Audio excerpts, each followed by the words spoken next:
So ताकि के हो र आजभोलि त जुन कन्ट्रीहरू भिजा टाइट छ, रिजेक्सन छ, यताउति भने हुन्छन्, भिजै छैन भन्छन्। कति धेरै टेन्सन हो के। अहिले त जता हेऱ्यो त्यस्तै छ, म पनि त्यस्तै सुनिरहेको छु सबै ठाउँ। लास्टै टेन्सन भयो। हो अहिले युके, अस्ट्रेलिया, क्यानाडा, न्युजिल्यान्ड जुनसुकै कन्ट्री हेर्नुहुन्छ भने भिजा एकदमै टाइट छ।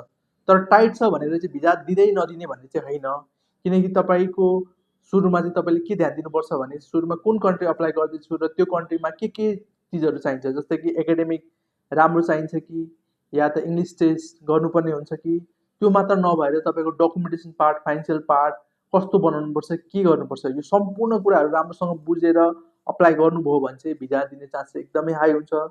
तर अब यो कुरालाई ध्यानमा नदिकन एक्कासी अप्लाई गर्नुभयो भने चाहिँ चान्सेस एकदमै भिजा दिने चान्स एकदमै लो हुन्छ। त्यसले गर्दाखेरि कन्फ्युज हुनुहुन्छ कसरी अप्लाई गर्ने, के गर्ने भन्ने बारेमा र विस्तृत रूपमा जान्न चाहनुहुन्छ भने हामी टेक्मी अवेर कन्सल्टेन्सीलाई सम्झिनु होला। हामी विगत 12 वर्षदेखि यही प्रोसेस गर्दै आइरहेको छौँ र हामी शिक्षा मन्त्रालयमा पनि दर्ता छौँ। So hope to see you all soon.